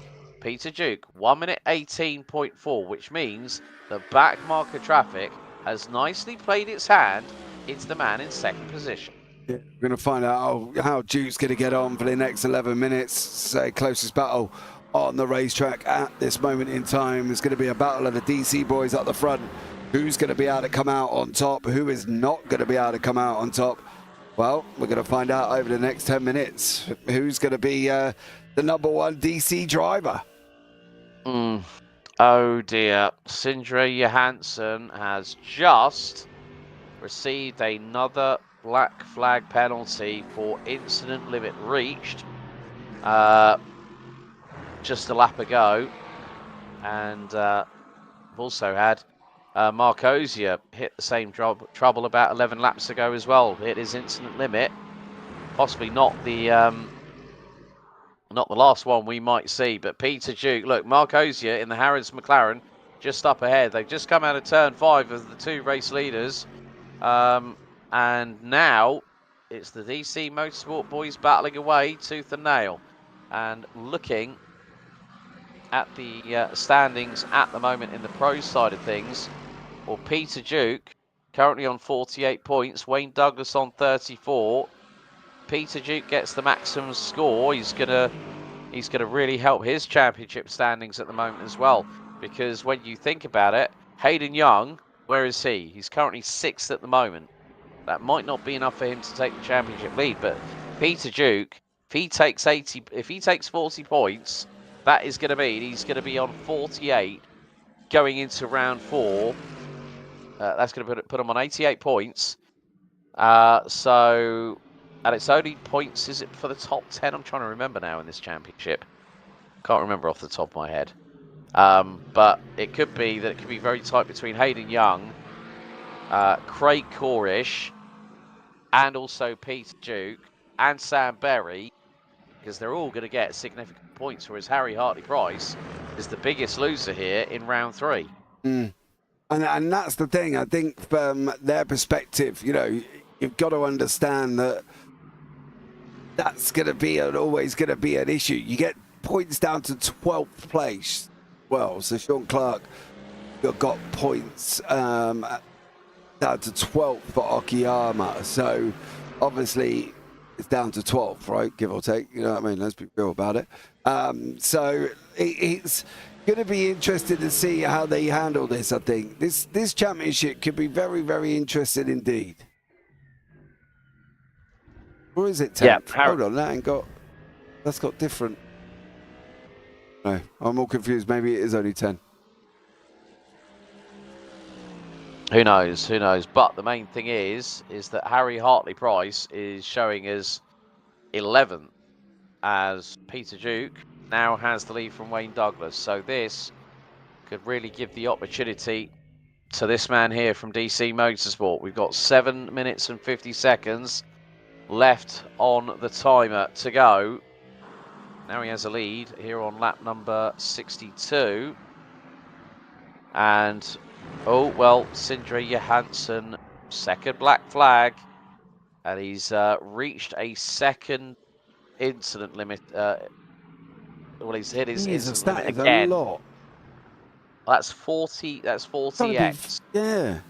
That's 40x, because it's 20x per black flag for it hitting your incident limit. As Gareth Newton, what's happened with Gareth? I mean, oh, that's his 4th pit stop, 9.75 seconds. So whether he's had to do something to repair that car, or maybe slash and dash. I mean, it has happened before where drivers have miscalculated fuel consumption of the cars over the course of the distance. Quinton Clumpert now back in the pit lane.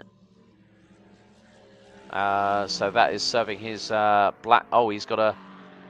Oh, it's 30. Oh, so 50x. What Sindre Johansson has managed to achieve. I think it's 30x. Is it 17 and then 30? Is that what we're trying to say? I'm just going to have a look because I did have the information in front of me. Penalty every 20x, no DQ. That I've had. So whether, but I mean, at the end of it, it's 20, then it's 30.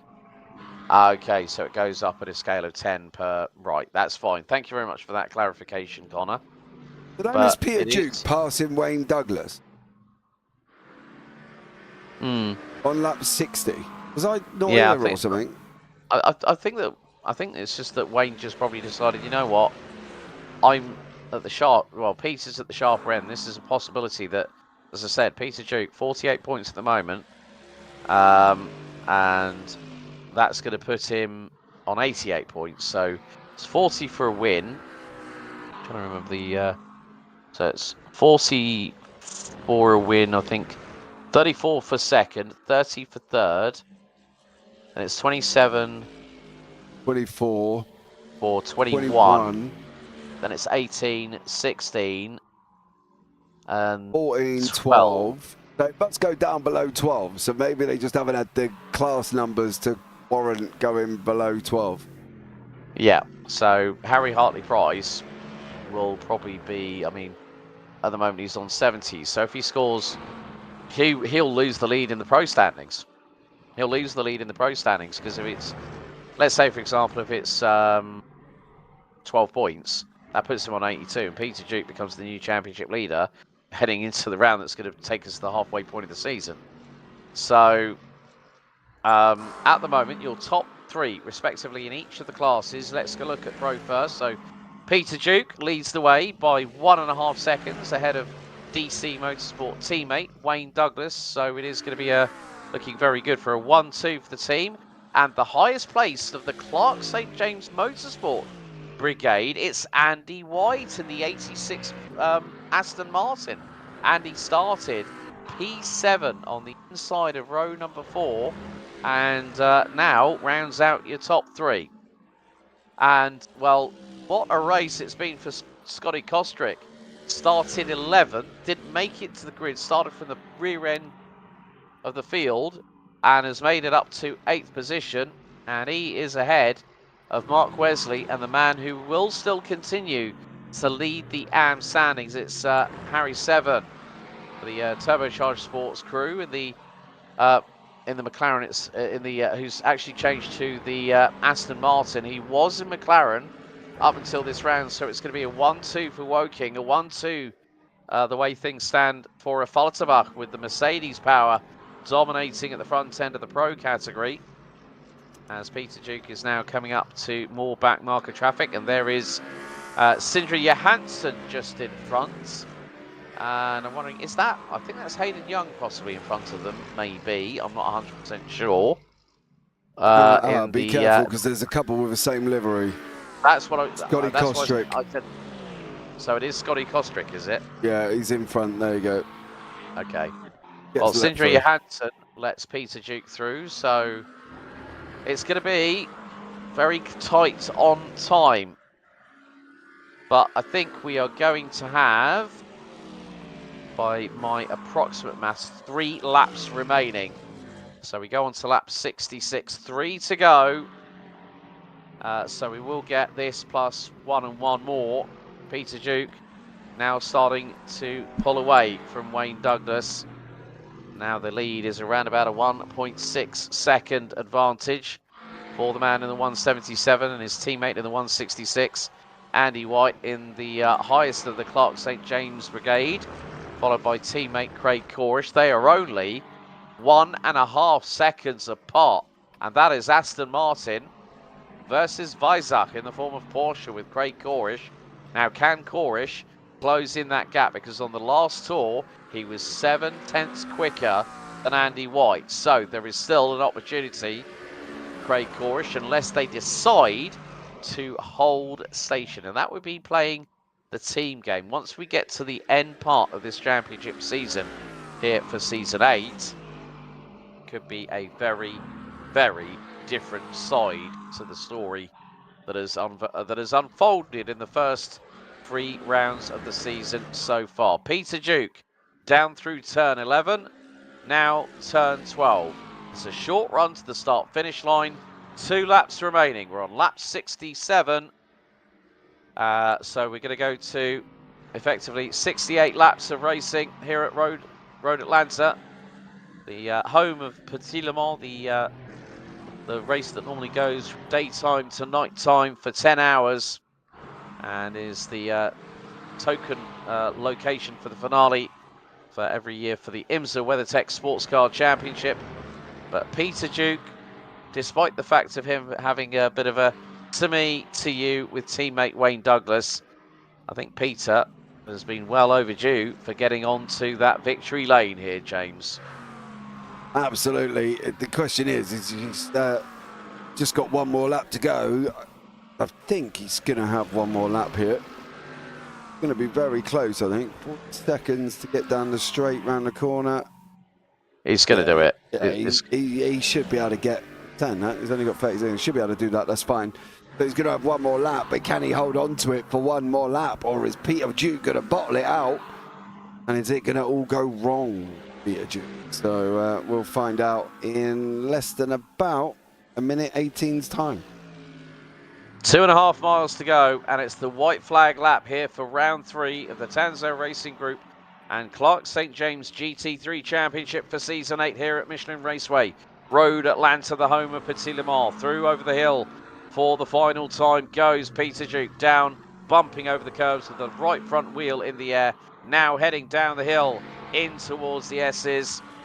Man that put it on pole position by well over 2.5 tenths of a second and got the whole shot start that he needed in what was a very uneventful start as we hit 0 on the timer. Now it's just the back straightaway and the final complex of corners for Peter Duke, the 177 from DC Motorsport to negotiate. Out of turn 7, nicely, neatly applies the power. And with the fog lights ablaze at the bottom of the front bumper, above the front splitter of that 6.2 litre naturally aspirated Mercedes AMG GT3 Evo. Just the final chicane, turn 10A, through the left, through the right here at turn B, and then it's going to be the descent at full velocity. Out of turn 11, turn 12, and it's victory. Here at round 3, Road Atlanta, the 90-minute Enduro, won by DC Motorsports, Peter Duke. And where is Wayne Douglas in all of this? He's 11.6 seconds behind. There he comes. It's a 1-2 for the DC Motorsport team. Scotty Kostrick takes the win in AM here in the 0-1 McLaren. So well done to him. Mark Wesley makes it a 1-2 for McLaren in the AMs. It's going to be Andy White that brings home a podium. The first one of this season for an Aston Martin, and it goes the way of Clark St. James Motorsport. Craig Corish rounds out your top 4. Sam Berry in the BMW for Fresh Rubber Racing rounds out your top 5. But when the dust and the grass has settled here in Brazelton, Georgia, just outside of Atlanta, Peter Duke becomes the winner here for round number 3. Stunning run from him. Stunning race from Peter Duke. Absolutely cleaned it up, didn't he? Finished 12 seconds ahead at the end. I'm guessing Wayne Douglas may have had some fuel-saving issues going on there. That is a chunk of time to lose over the last 2 laps. So fair play to him. Just waiting for Marc Ossier, who has just come over the line, and so has Chris Haynes. Up the results. 3 different overall race winners. First race winner, Hayden Young. Second, last time it was Harry Hartley-Price. This week it goes to Peter Duke, winning by 12.08 seconds ahead of teammate Wayne Douglas. Clark St. James, they had to lick their wounds on this one, as a certain Harry Hartley-Price would retire after lap number 9. But Andy White rounded out a welcome podium to the new addition, the Aston Martin, to the team. Ahead of the Porsche of Craig Corish, Sam Berry, Hayden Young, and Tim Reed ran out the top 7. Final 3 positions in the top 10, covered by our AM top 3. Scotty Kostrick, Mark Wesley, and Harry Seven. Glenn Abelard, then we got Simon Nelthorpe, James Moore, Chris Haynes, Joel Loudon, James Vardigans, Gareth Newton, Quinton Klumpert, Raymond Van Zutphen, Mark Ozier rounding out your top 20. Sindre Johansson, double the trundle down the pit lane of shame for the man from Norway, would finish 21st, ahead of Simon Darch and Mark Kenyon, who would be the first of our retirees on lap number 11. Harry Hartley-Price up, his time would be up after a drama on lap 1, and he would end his race on lap 9. Sergio Cabral from Upshift Esports would be the last of our 25 starters. We'd be the first retiree on lap 6. And with that, Mickey Dolan and Adam Hansen did not take the start. But, well, I mean, you know what, James? We need to have a look back through some of the big moments of this race, as I know that you've kept an eye. And this is Mark Ozier's big moment coming out of turn number 5 over the big bump, and then that was not cricket, was it? That was kind of what we said, didn't it? Straight into the wall at the time. He hit 5 and it just absolutely annihilated him. Simon Nelthorpe was big drama on turn 5 as well. Same thing, curb on the way in, curb on the way out, hit the gravel, round he went. Just managed to get avoidance there from the guys in behind him, and Nelthorpe unfortunately lost a bunch of positions on that one. Now, there was a few that we picked out. Hayden Young, again, same kind of scenario. This was in through turn 3, where he loses it and then just goes bunk into the wall and then ends up, unfortunately, going off the side of the circuit. That was on lap 6 when this drama happened. Now, this is Sergio Cabral's big one. It sent him straight into pit lane in that Aston Martin. This is down into 10A and 10B. Goes out the curb, he hits the curb on the outside. Rears wheel says, nope, thank you very much. And unfortunately for Sergio... Oh, and he got a tag from... Oh, yeah, well, that was Mark Kenyon, who also slammed into the back of him. So, Sergio hit the wall. Mark actually hit him from behind. And then we got... This is Harry Hartley-Price on lap 9. He's got Mark Ogier to the outside. They're going up the hill. Oh! Clips him. Front bumper goes askew. And that was all she wrote for Harry Hartley-Price. Yeah, that was a bit of a weird one, that. I'll have to try and see... what went on here? Oh, the old Tinternet played its part on that one. Oh, Mr. Netcode reared its ugly head again. Yeah, absolutely, because there was a big old gap between them. This is Simon Darch's drama as well, unfortunately for Simon in that Mercedes. Yeah, he's running the good old Mercedes through at turn 1 on the grass. He's mowing it more times than Valtteri, like he did in 2020 back at Spielberg. Then James Vardigan's. I think this is done. Yeah, he's just come out of pit lane on lap 23. Unfortunately, does that. Oi, that's a hard hit out of 2. Yeah, and unfortunately his car was basically crabbing all the way there after that as well. And this is, unfortunately, Vardigan's having another drama on lap 24. Over the curb he goes. That's out of turn 6 and 7. Runs in deep, gets it all a little bit wrong. Now, Harry 7, this was, I think we caught the back end of this because he was running down the grass. So he comes out of 3, gets the slide on, hits the wall. And then, unfortunately, he just keeps going, and now he's got to try and get that rotated to get that back off. And he just goes and does that, and basically all the way down the wall. What time he get on. Now, Sindri Johansson, we know he had a bit of an awful one, but this was a bit of a drama on lap 26, where he unfortunately made a mistake as well. That Mustang, bang. And around he goes there. Sindri, that was his own drama. Now, Chris Haynes, I'm going to look at this one because I think, if I'm not mistaken, is this where he does it on his own going into turn? Doesn't look like it. He bounces the curb. And then, unfortunately, runs all the way down and boinks the wall on that one. Johansson had another drama after that. I want to catch this from Ablard on lap 31 because this turned into this started off quite small and then turned into quite a big one. He's saying turn 5, and then around he goes. The Glenn Ablard comes into the middle of the track, goes back, and then boink. So, boinks the wall. Rear wing and bumper go, goodbye, bodywork. Yeah, and then he does something on 30 on the next lap. I don't think he's aware. He's got no aero on the back of that thing. And whoa, Code Brown out of turn 12. And more damage, and the engine cover goes flying off. Yeah, and that sends him straight back. The back suspension arm, the upper suspension arm's broken in that contact. Here's Quintin Klumpert from the Netherlands. Too much curbing, too much on the loud pedal going through turn 11. He was very, very lucky indeed, and that could have been harrowing if someone was accelerating coming out of that corner. Here's another one with Sindri Johansson. This is going to be out of turn 5. Oi! Absolutely annihilated. Yeah, annihilated the wall there. This is Simon Darch's one that sent it back into pit lane in that Merc. Funny enough, we're just at turn 5. Oh, it's very slow. Then the back end goes and then bumps and loses it. Unfortunately for him as well. Quintin Klumpert's other big incident. Well, okay, sorry. Didn't go back far enough. That was already going on. And this is round turn 3. I'm going to suggest as he goes through 4, the back end gets loose. Yeah. And then running down the wall sideways. Quite impressive. Oof. And then the front end takes a little knock on the front right. Yeah, absolutely. RCA went off track a couple of times after that. Now, This Haynes one on lap 53, he was very, very close to these guys, and then all of a sudden he lost a chunk of time. Well, this kind of would explain why he lost quite a lot of time. He runs wide, can't really get it going, and then unfortunately he ends up in a battle there as well, and he loses time to Glenn Advard. Peter Duke's pass on Wayne Douglas, we were discussing it. I don't know if this is where Wayne let him through.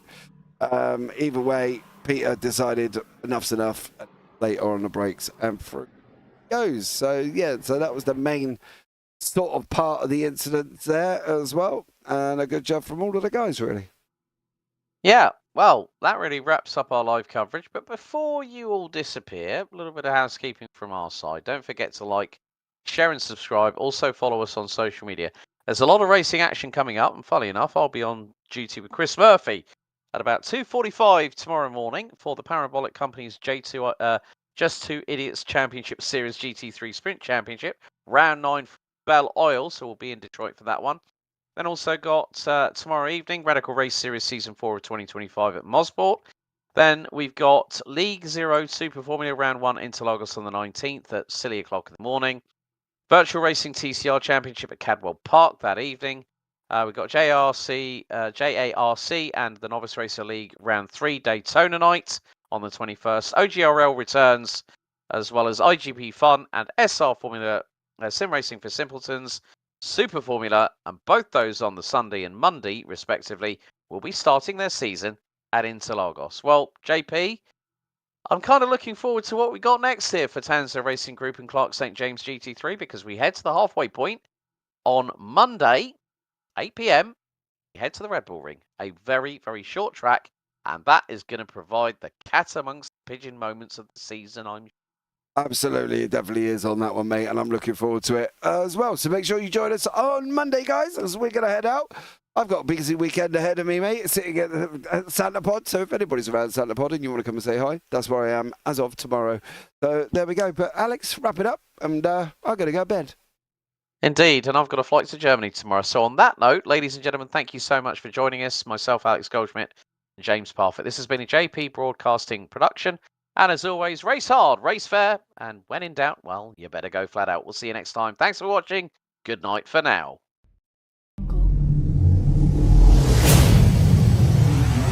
Jungle.